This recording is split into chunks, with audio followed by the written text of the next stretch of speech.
ನಮಸ್ಕಾರ friends, quarterly result ಚಾನಲ್ಗೆ ಸ್ವಾಗತ. ಟೈಟನ್ ಇಂಡಸ್ಟ್ರಿ ತನ್ನ ಕ್ವಾರ್ಟರ್ 3 ರಿಸಲ್ಟನ್ನು ಪಬ್ಲಿಷ್ ಮಾಡಿದೆ. ಇದು ಕನ್ಸಾಲಿಡೇಟೆಡ್ ಫೈನಾನ್ಷಿಯಲ್ ರಿಸಲ್ಟ್ ಹೋಗಿದೆ.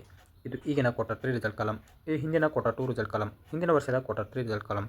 ಇವುಗಳ ಕಾಲಮ್ ಹೋಲಿಕೆಗೋಸ್ಕರ ಕೊಟ್ಟಿದ್ದಾರೆ. ಡಾಟಾ ಕಾರ್ಡ್ಸ್ದಲ್ಲಿದೆ. ಎಲ್ಲಕ್ಕಿಂತ ಮೊದಲಿಗೆ ನೋಡೋಣ ರೆವೆನ್ಯೂ ಫ್ರಮ್ ಆಪರೇಷನ್, ಅಂದರೆ ಆದಾಯದ ಬಗ್ಗೆ. ಹಿಂದಿನ ಕ್ವಾರ್ಟರ್ 2ದಲ್ಲಿ ಕಂಪನಿಯು 13,473 crore ರೆವೆನ್ಯೂ ಜನರೇಟ್ ಮಾಡಿತ್ತು. ಹಿಂದಿನ ವರ್ಷದ ಕ್ವಾರ್ಟರ್ 3ದಲ್ಲಿ ಕಂಪನಿಯು 13,963 crore ರೆವೆನ್ಯೂ ಜನರೇಟ್ ಮಾಡಿತ್ತು. ಈಗಿನ ಕ್ವಾರ್ಟರ್ 3ದಲ್ಲಿ ಕಂಪನಿಯು 17,550 crore ರೆವೆನ್ಯೂ ಜನರೇಟ್ ಮಾಡಿದೆ.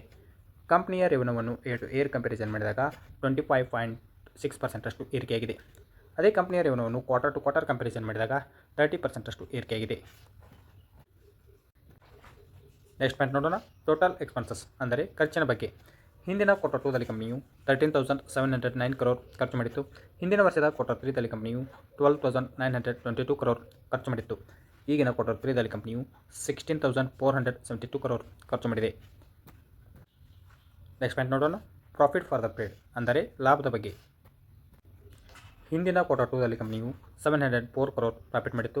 ಹಿಂದಿನ ವರ್ಷದ ಕ್ವಾರ್ಟರ್ 3ದಲ್ಲಿ ಕಂಪನಿಯು 1,053 crore ಪ್ರಾಫಿಟ್ ಮಾಡಿತ್ತು. ಈಗಿನ ಕ್ವಾರ್ಟರ್ 3ದಲ್ಲಿ ಕಂಪನಿಯು 1,047 crore ಪ್ರಾಫಿಟ್ ಮಾಡಿದೆ. ಕಂಪನಿಯ ಪ್ರಾಫಿಟನ್ನು ಏರ್ ಕಂಪ್ಯಾರಿಸನ್ ಮಾಡಿದಾಗ 0.5% ಅಷ್ಟು ಇಳಿಕೆಯಾಗಿದೆ. ಅದೇ ಕಂಪನಿಯ ಪ್ರಾಫಿಟನ್ನು ಕ್ವಾರ್ಟರ್ ಟು ಕ್ವಾರ್ಟರ್ ಕಂಪ್ಯಾರಿಸನ್ ಮಾಡಿದಾಗ 48.7% ಅಷ್ಟು ಏರಿಕೆಯಾಗಿದೆ. ನೆಕ್ಸ್ಟ್ ಪಾಯಿಂಟ್ ನೋಡೋಣ, ಅರ್ನಿಂಗ್ ಪರ್ ಶೇರ್ EPS ಪ್ರತಿ ಶೇರಿಗೆ ಎಷ್ಟು ಗಳಿಕೆ.